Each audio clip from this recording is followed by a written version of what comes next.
Abstain file বিশ্বব্যাপী ব্যাপক আলোচিত। বিষয়টি আপনি কিভাবে দেখছেন? এটিকে সাদা চোখে আমরা তো দেখছি যে একজন মানসিকভাবে বিকারগ্রস্ত বা বিকৃত মস্তিষ্ক মানুষের প্রচণ্ড রকমের পৈশাচিক কর্মকাণ্ড। বাট এটাকে এর বাইরে আরও বিভিন্ন অ্যাঙ্গেল থেকে দেখবার সুযোগ আছে।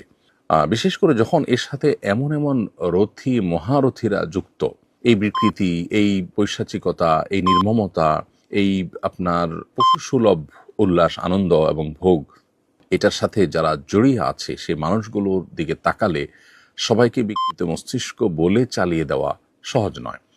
দ্বিতীয়ত, এই ব্যক্তি অ্যাবস্টেইনের বিভিন্ন বক্তব্য, তার বিভিন্ন সময় সাক্ষাৎকার এবং তার উপর অল ওভার যে ফলো আপ, সেটির সামারিতে এসে নিশ্চিন্তে বলা যায় বা নির্দ্বিধায় বলা যায় যে এটা মূলত শয়তান পুজো যারা করে তাদের রিচুয়ালের অংশ। আমি অতি সম্প্রতি একটি ভিডিওতে ইউএসএ থেকে কোনো একটা অনুষ্ঠানে একজন ইহুদি নারীকে একজন সাংবাদিক প্রশ্ন করেছেন যে আপনাকে একটা ভালো ইহুদি ফ্যামিলি হিসাবে আমরা জানি, আসলে কি তাই?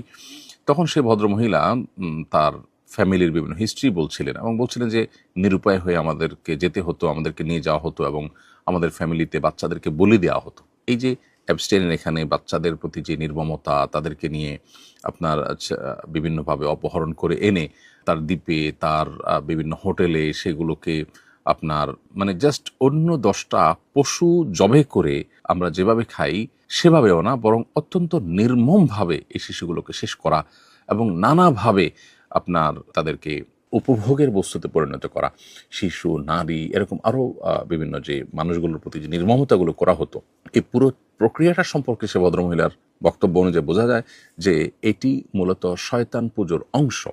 শয়তানের যারা পুজো করে, উপাসনা করে, তাকে সন্তুষ্ট করার জন্য রিচুয়ালের অংশ হিসাবে এই সমস্ত আপনার নোংরাম্য করতে হয়। এই নোংরাম্যর এমন এমন পাঠ আছে যেগুলো আসলে মুখে উচ্চারণ করবার যোগ্য নয়।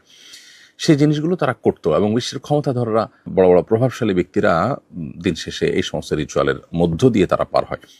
এখানে এই যে ইহুদি ফ্যামিলির যে মহিলার সাক্ষাৎকার এবং আপনার অ্যাবস্টেইনের যে বিভিন্ন সময় সাক্ষাৎকার বা তার যে লাইফস্টাইল বা তার যে পুরো কার্যক্রম, এটা ফলো আপ করলে বোঝা যায় যে শিশুদেরকে বলি দেওয়া কত নির্মমভাবে কে বলে দিতে পারছে এবং নারীদের প্রতি কত নির্মম কে হতে পারছে অপহরণ করে, এবং আপনার ঐতিহাসিকতা কতটা করতে পারছে, এর উপরে শয়তানের সন্তুষ্টি অনেকটা নির্ভর করে। আল্লাহ যে মানুষকে সতর্ক করেছে শয়তানের ব্যাপারে এবং বারবার করে শয়তান থেকে আমাদেরকে সাবধান থাকতে বলেছে, এবং শয়তানকে সন্তুষ্ট করে শয়তানকে শয়তান আল্লাহ সৃষ্টি, তাকে তার বিশেষ কিছু পাওয়ার আল্লাহর তরফ থেকে দেওয়া আছে, এটা পার্ট অফ এক্সাম, পরীক্ষার অংশ। সেই জায়গা থেকে শয়তান থেকে দূরে